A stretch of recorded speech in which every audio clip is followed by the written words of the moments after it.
morning. Shabbat shalom. Hi, how are you? So, a few announcements. Just look in your weekly email, on the Facebook post, whenever you get that calendar of stuff. There's so much going on. Looks like Natan is going to be restarting his classes.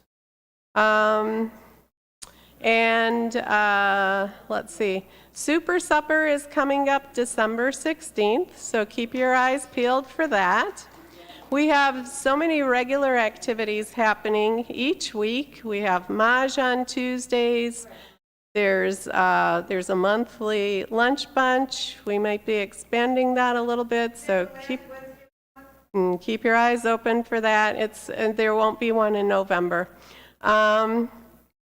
What else? Book club, all kinds of things. So make sure you look in that and mark your calendar for December 16th for Super Supper, where we eat lots of good soup and potato pancakes and all those good things.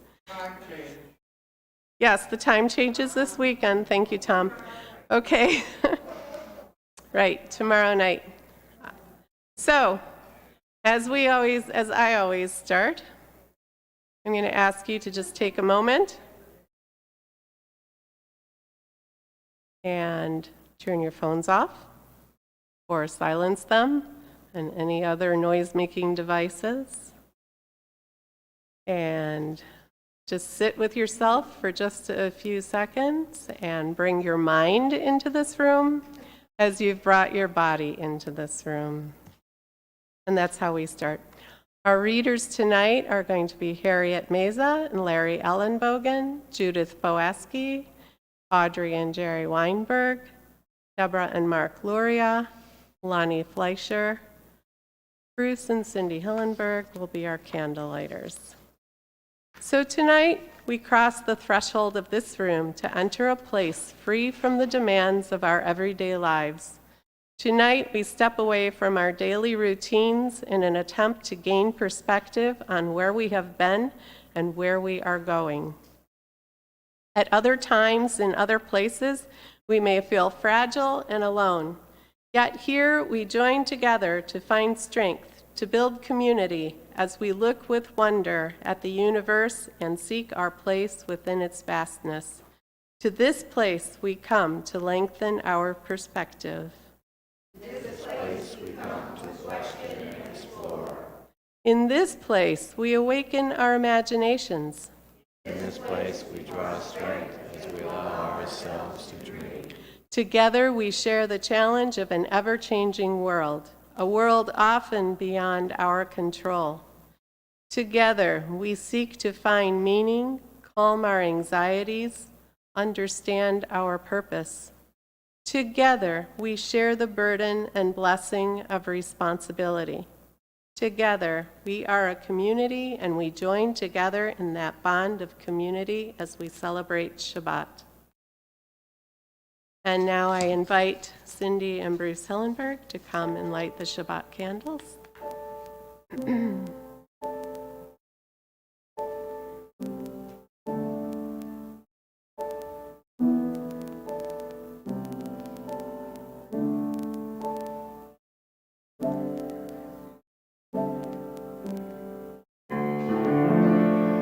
Baruch Haor Ba'olam, Baruch Haor Ba'aram,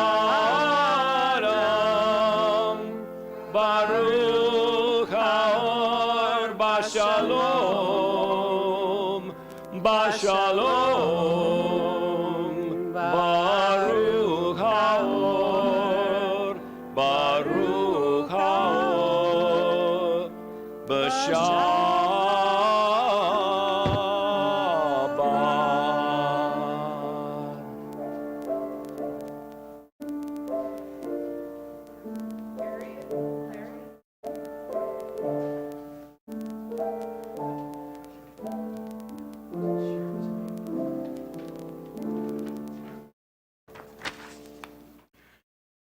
Our ancestors hallowed the Sabbath day. In dark times, it was a refuge for them and in times of prosperity, it gave them rest and joy. As a community, we celebrate the opportunity to gather in that spirit. Even as we imagine Shabbat anew, may we too find rest from the day's work and refuge for our cares. May we too feel the warmth of love and companionship. May we too feel our joys heightened and our sorrows softened by the love we give and receive. May we be blessed with Shabbat joy. May we be blessed with Shabbat peace. May we be blessed with Shabbat light.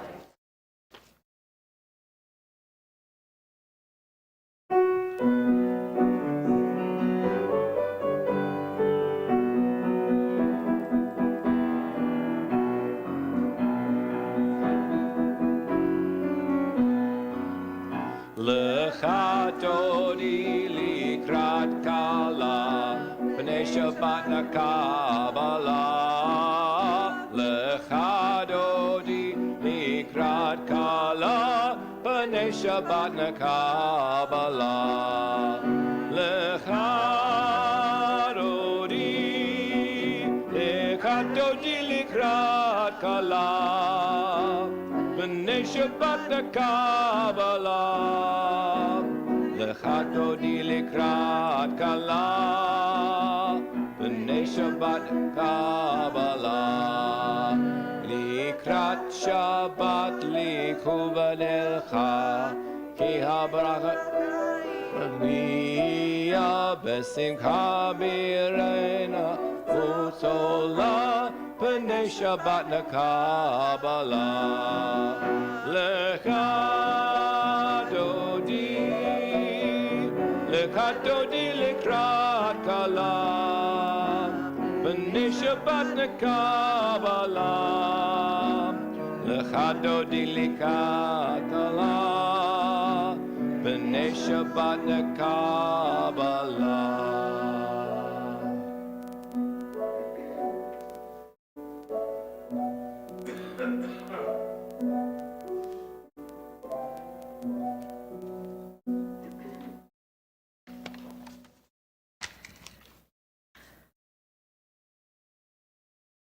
I applied my mind to know and search out, to seek understanding and an explanation of things.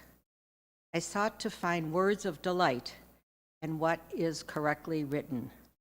I sought words of truth.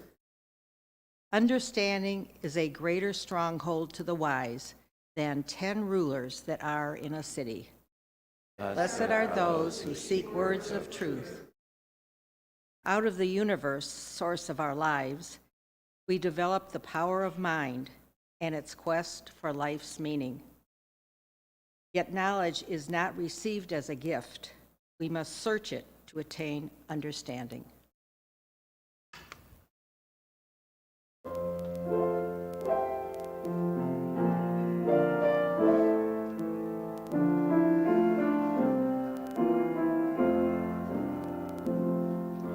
השלושה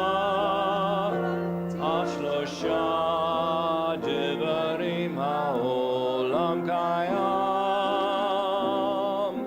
השלושה דברים העולם קיים. השלושה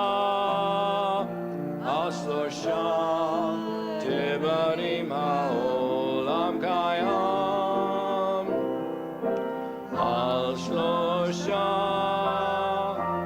השלושה דברים העולם קיים. על האמת ועל הדין ועל השלום, השלום. על האמת ועל הדין ועל השלום, השלום.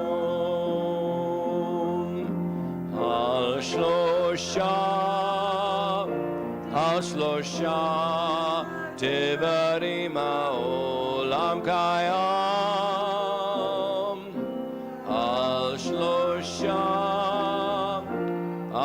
שלושה דברים העולם קיים. על שלושה דברים העולם קיים. על שלושה דברים העולם קיים. השלום, השלום, השלום.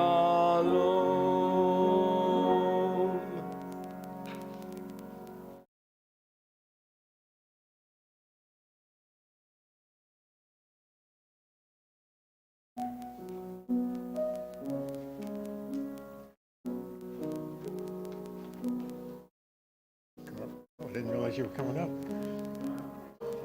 Huh? Good. Want to start reading? No, you're going to read. I'm just Oh, going I'm to gonna stand read. here. Oh, okay. If one listens to the wisdom of those who sat in the councils of power or witnessed the governments of several lands, one learns that while it is possible to rule lives and bodies, it's not easy to try ruling minds, nor is it right. For the human mind is a dominion in itself, and wise rulers know where the borders of their own domains lie. If people's minds were as easily controlled as their tongues, every despot would sit safely on the seat of power, and government by compulsion would cease. For all subjects would shape their minds according to the intentions of their rulers, and would count a thing true or false, good or evil, just or unjust, in obedience to their dictates. But no one's mind can lie wholly at the command of another, for no one can willingly give away the natural right of free reason and judgment, even if compelled to do so. Okay. Good.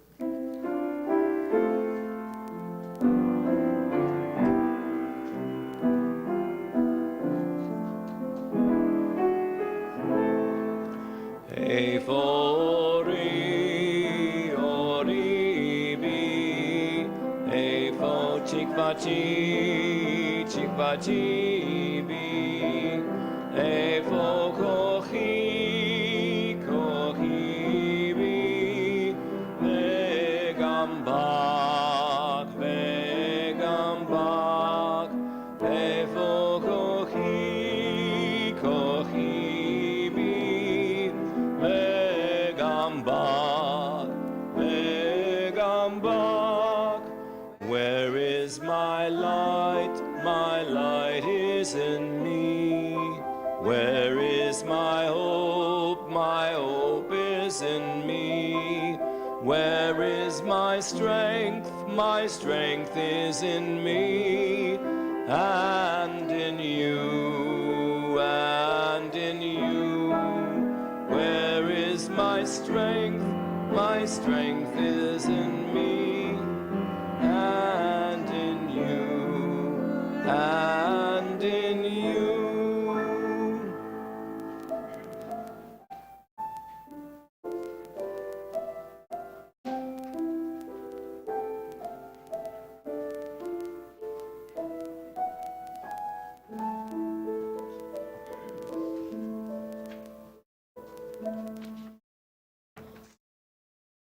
Our capacity to pursue lives of integrity depends upon our freedom of inquiry. One person's truth may be another's heresy.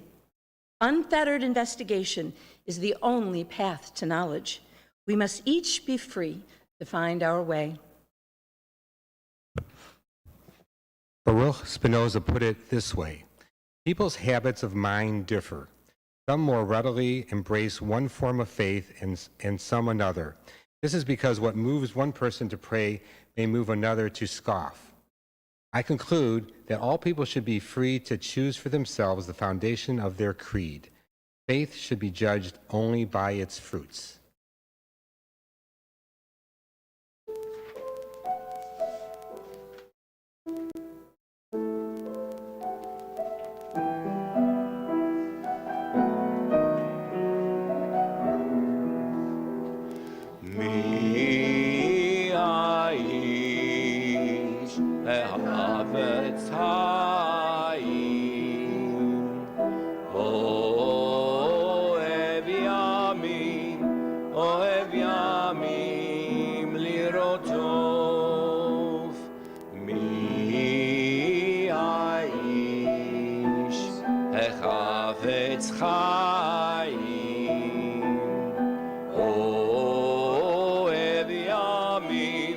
אוהב ימים לראות טוב, נצור לשונך מרע, ושפתיך מדבר מרמה. צור מעשה טוב, בקש שלום, ברot והוא. נצור לשונך מרע, ושפתיך מדבר מרמה. צור מרע ועשה טוב, בקש שלום, ברot והוא. מי האיש החפץ חיים,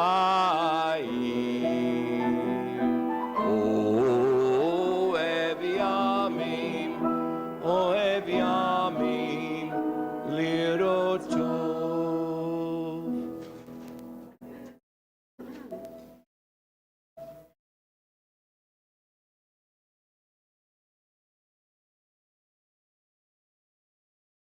Loving life and its mystery with all my heart and all my spirit, with all my senses and all my strength, I take upon myself these promises: to care for the earth and all who live on it, to pursue justice and peace, to love kindness and compassion. I will teach these to my children and grandchildren throughout the day as I dwell in my home and as I go on my journey from the time I rise up until I fall asleep.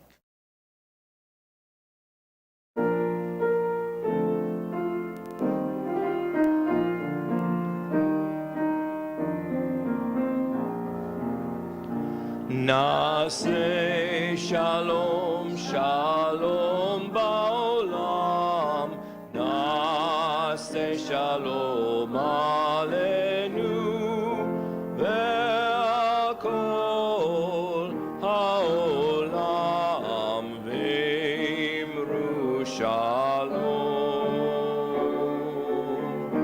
נעשה שלום עלינו ועל כל העולם, ואמרו שלום. נעשה שלום שלום בעולם, נעשה שלום עלינו ועל כל העולם, ואמרו שלום.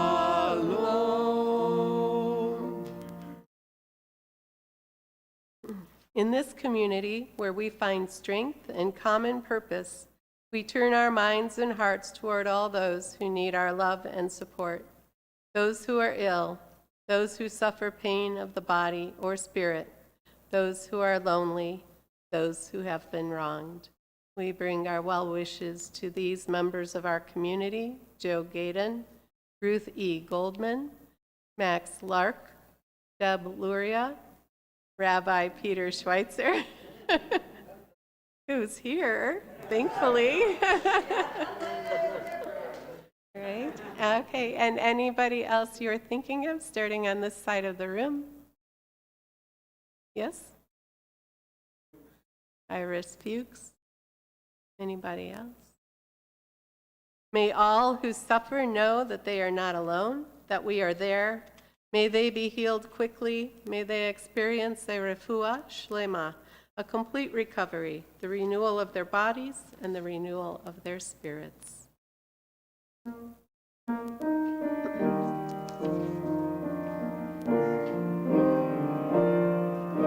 מקום הכוח בתוכנו, מקורות הברכה מעברותינו. May the source of strength dwell so deep within us. Help us find the courage To make our lives a blessing. and let us say Shalom. Makom HaKoach b'tochenu,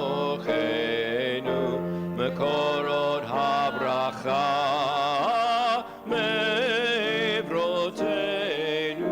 May those in need of healing with refuah shlema, the renewal of body, the renewal of spirit, and let us say Shalom.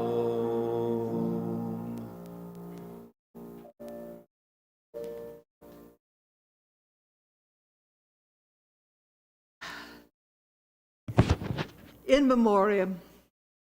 And for me, this is special. I'm thinking of my 3 younger brothers who I lost. Each of us have lost someone who is still near to our hearts. Light of my eyes and harvest of my heart, mine at least in changeless memory. When you found it easy to leave, what you left was the harder journey for me to take. Oh, you who stand by, help me lift my load. Let pity be the comrade of my road. If only life could re-enter at the deserted door, and the cold body breathe again and burn. Come, touch my eyes. I'm blind to all but your face. Open their gates and let me see by the love we bore each other and its grace, once more your face.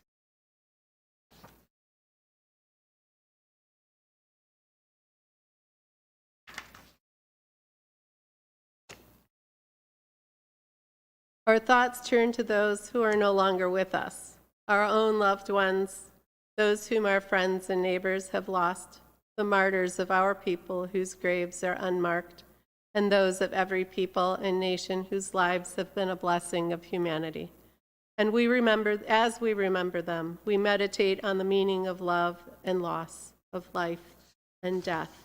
And we remember these loved ones from our community: Lauren Byrne, Dale Boaski, Karen Corval, Sophie Ellenbogen, Aaron Goff, Helen Husid, Goldie Kramer, Sanford Morris, May Rossman, Judy Schlesinger, Ilse Weinberg, Julian Ziegler, and Charles and Beatrice Fife.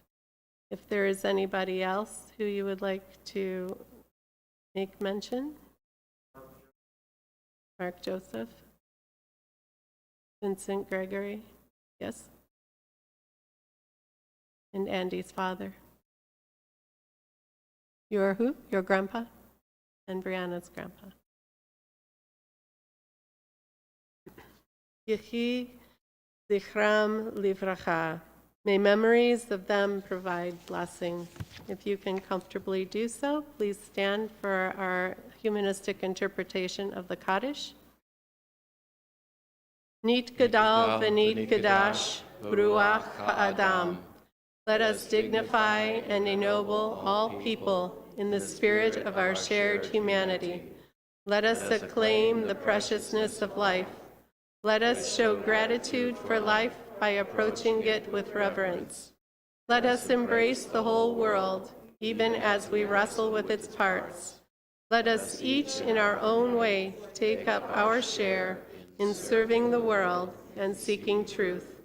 May our commitment to life help us to strengthen healing of spirit and peace of mind. May justice and peace permeate and comfort the house of Israel and all those who dwell on earth. And let us say, Ken Yehi, may it be so. Please have a seat. All right, so I'm honored that so many of you came to hear me talk about mindfulness. So, a local rabbi and a Buddhist monk were fishing on the side of the road. They thoughtfully made a sign saying, "The end is near. Turn yourself around now before it's too late." And they showed it to each passing car. One driver who drove by did not appreciate the sign and shouted at them, "Leave us alone, you religious nuts." All of a sudden, they heard a big splash. They looked at each other, and the rabbi said to the monk, "You think maybe we should have just said bridge out instead?" Now that I have your attention, we begin our exploration of mindfulness. So, you know how some phrases are overused so that they lose their impact, mostly because you cannot stand to hear them anymore, so you tune them out? For me, for the last 3 years, it's been out of an abundance of caution and new normal. Phrases like being present and mindful are coming close to this also. When we overuse words and phrases, they begin to lose their impact. So I thought it might be helpful to find out exactly where this term mindfulness came from and what was its original purpose or intention. Remember when we used to say, mind your manners, mind your P's and Q's, and mind your own business? Now we say, act mindfully. During that first pandemic year, I was coaching 8-year-old twin boys through their virtual learning school day. They were really struggling. They were together all the time. We would sit in the same room together all day. They played during recess together. They ate together. They even share a bedroom. Their mother enlisted the help of a mindfulness coach for the family. One of the boys liked to throw the term out when he was about to get in trouble for getting his brother in trouble. He would tell me that he could not possibly be the instigator because he was going through this mindfulness training and being mindful of his actions and words. Well, these were nice big words and thoughts that made him sound mature beyond his 8 years, but I don't think he really understood the concept. I thought, well, that's nice, but what is this thing called mindfulness? So I did a Google search, as we all do. The top hit was a website, mindfulness.org. And in that website, you find a plethora of articles on mindfulness and meditation, continuing down the Google rabbit hole where there were articles published by Harvard, Mayo Clinic, New York Times, Psychology Today, and more. There are apps on Google and Apple platforms. There are classes, workshops, retreats that you can register for, YouTube videos to watch, and books to buy. All in all, Google says that there are 671 million results for that search on mindfulness. Psychology Today says mindfulness is a state of active, open attention to the present. This state is described as observing one's thoughts and feelings without judging them as good or bad. Mindfulness has its roots in Eastern religions, specifically Hinduism and Buddhism. It is one form of meditation. Meditation uses various practices to quiet the mind or achieve a higher level of consciousness, one of which is mindfulness. Mindfulness can be incorporated into any activity to enrich the experience. So let me share a story with you.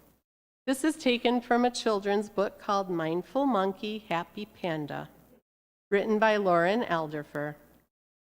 In this story, Monkey cannot figure out why Panda is always so calm and relaxed. Monkey is walking home after a long day at school and sees Panda sitting serenely in a thicket of bamboo. "Always seems so happy and peaceful," says Monkey. "Yes, you could say that," replies Panda. The monkey asks, "What do you do to be so happy and peaceful?" Panda says, "Well, your monkey mind jumps from one thing to another, always to somewhere other than here, to something other than what you are doing right now. True happiness comes from bringing all your attention to whatever you are doing right now. There is no need to think about what happened yesterday. Yesterday is gone, over and done. And there is not a need to worry about tomorrow. It is not here yet. But today is all around us. Bringing your mind back to this moment right here over and over again is called mindfulness. John Kabat-Zinn, PhD, is credited with introducing the concept of mindfulness to the Western world. He removed the Eastern religious aspect to it. He defines mindfulness as paying attention in a particular way, on purpose, in the present moment, with no judgment. As a professor at the University of Massachusetts Medical School, he developed a program called Mindfulness-Based Stress Reduction to treat chronic pain. He found that when patients tried to avoid pain, it caused deeper distress. But when they practiced mindfulness, that is, acknowledging and accepting the pain, the intensity of the pain was reduced. Two key components here are awareness and acceptance. Awareness is the knowledge of and focus on experiences and inner processes. Acceptance is the ability to observe and accept rather than judge or avoid those streams of thought. Outside of the medical arena, a mindfulness practice can be an everyday thing. Just like when I begin the service, I ask you to come in, take a seat, silence your phones, feel the seat beneath you, take a deep breath, bring your mind into the room just as you've brought your physical body. This is mindfulness. This is bringing you into the present moment. A Mayo Clinic article suggests that mindfulness need not be a formal practice. It is paying attention, living in the moment, accepting yourself, and focusing on breathing. So let's take each of these elements one at a time. 1, paying attention. So have you ever experienced this? You sit down to eat a meal, you're sitting in front of the TV, watching the news or your favorite show, and you're scrolling through your social media or playing a game on your phone at the same time? How can you even know what you are eating? How can you enjoy the tastes and the textures of your food, let alone observe the sensation that says you are full? Furthermore, if you are eating and playing Candy Crush on your phone, how are you ever going to solve that murder mystery before Miss Marple? When my daughters were young, we were so busy with school, homework, swimming, Girl Scouts, rugby, dance, horseback riding, violin lessons. We would find one evening each week when the three of us were all home at dinner time, and we made it a candlelight dinner. Even if it was mac and cheese, we would turn off the TV, put our phones away and other gadgets, and just enjoy each other's company. Those dinners tended to last a little longer, and we were able to listen to and hear each other. Those were special times for me.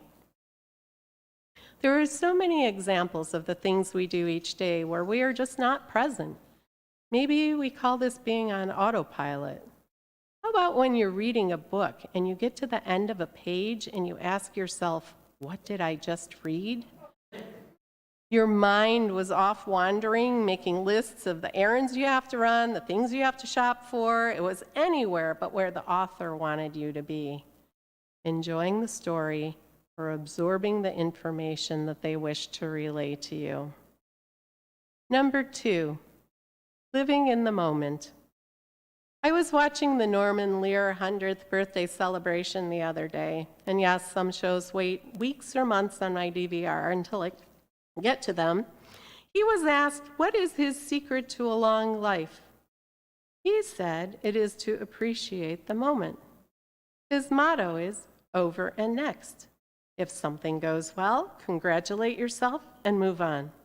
If something doesn't go so well, maybe learn a lesson and move on. Just like the panda said, the past is gone, the future is not here yet. What you have is the here and now. Embrace it. Another way to look at this is by a saying of one of my favorite yoga teachers shared while teaching. She said, "The grass is not always greener on the other side. It is greener where you water it. You are here. The time is now. Experience it. Nourish it." Number 3, accept yourself. That same teacher once asked in class, if you made a list of your favorite things, where would you be on that list? Think about it. Do you treat yourself as you would a good friend? Number 4, focus on breathing. In his book, The Good Citizen, the Buddhist teacher Thich Nhat Hanh says, before we can commit to or practice any ethical action, we need to begin with our breath.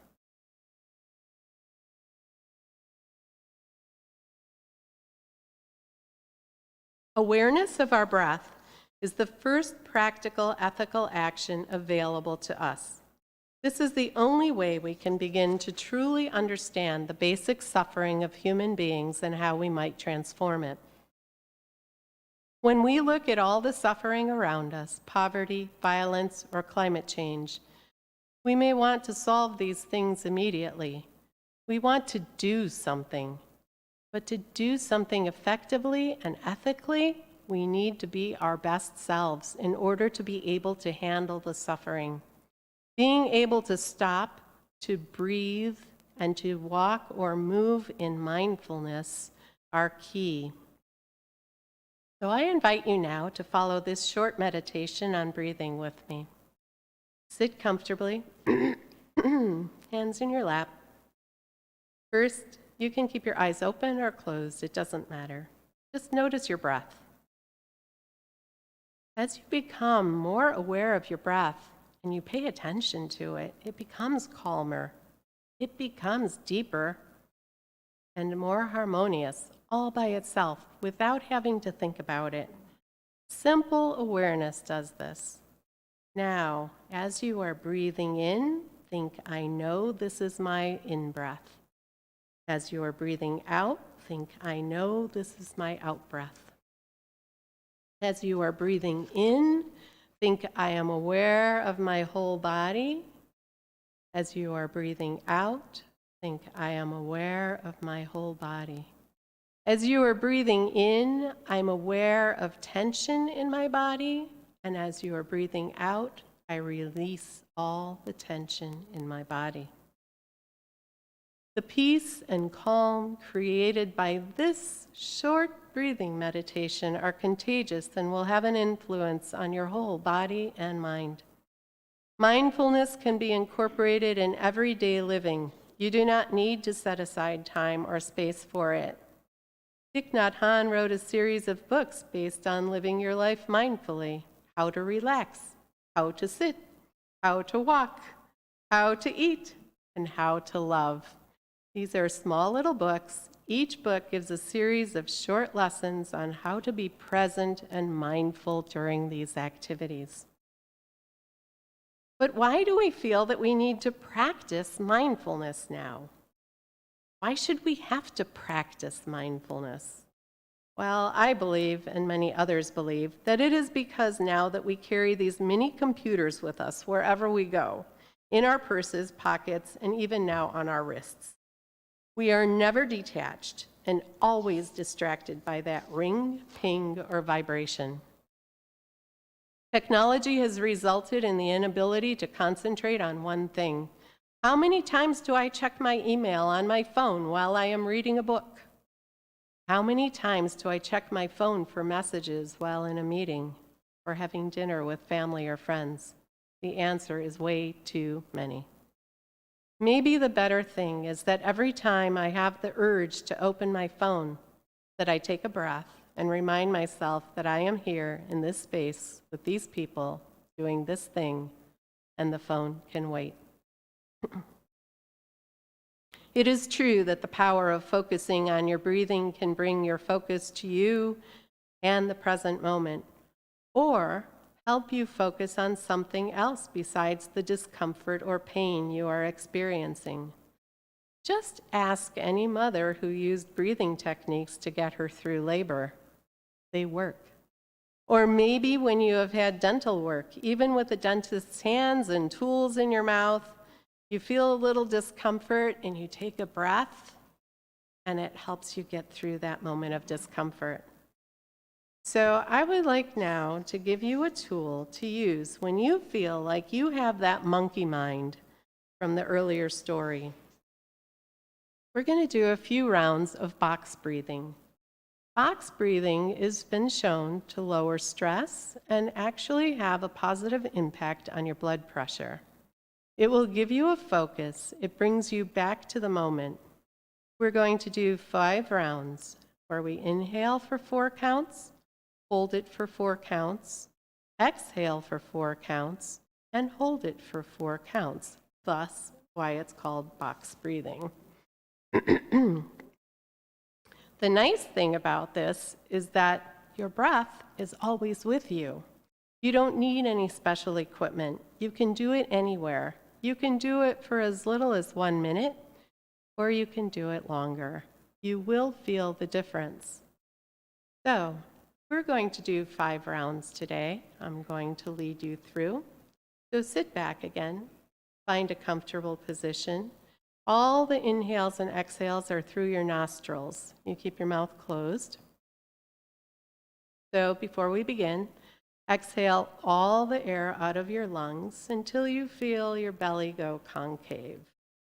And inhale, 2, 3, 4, hold, 2, 3, 4, exhale, 2, 3, 4, hold, 2, 3, 4. Inhale, 2, 3, 4. Hold, 2, 3, 4. Exhale, 2, 3, 4. Hold, 2, 3, 4.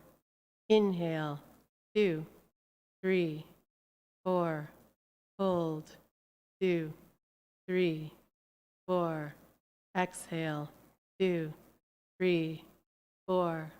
Hold, 2, 3, 4. Inhale, 2, 3, 4. Hold, 2, 3, 4. Exhale, 2, 3, 4. Hold, 2, 3, 4. Inhale, 2, 3, 4. Hold, 2, 3, 4. Exhale, 2, 3, 4. Hold, 2, 3, 4. Big inhale, inhale, fill yourself up with air, clench your body from your hair follicles to your toenails, and exhale and release. And take a breath back to your normal breathing. So, in closing, Joseph, that was your cue. Here is my challenge to you, should you choose to take it. Pick one thing that you do every day. It can be the same thing each day, and while you do it, focus on that one thing. For me, it is walking my dog for 15 or 20 minutes twice a day. I leave my technology behind. I listen to the sounds. I notice the changing trees and pay attention to the creaks and creaks in my body as I walk. So I can give them some TLC later where they need to. I've been doing this since the beginning of the pandemic. It's been good for me. So maybe for you, it is drinking your morning cup of coffee, or putting your socks on, or reading that chapter in your book for book club without distraction for 15 or 20 minutes. In weeks to come, let me know what and how you did, if you wish. So with that, we thank Joseph for the wonderful music, David for streaming, Michelle, who is here tonight for support, and Jermaine. Make sure you say hi to Jermaine when you go have Oneg for all that he does. Maestro. My apologies. I was a little too relaxed after the box breathing. It works.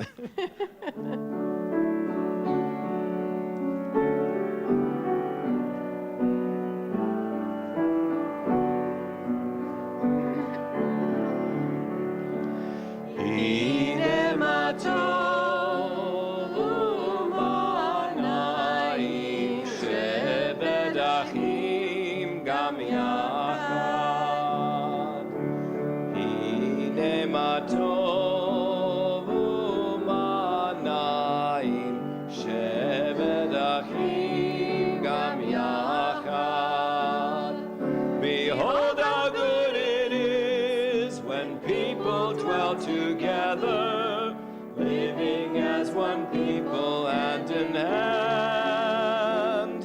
What keeps us safe and strong is that we have each other, one human family across the land. Hine ma tovu manaim, shevet achim gam yachad. Hine ma tovu manaim, shevet achim gam yachad.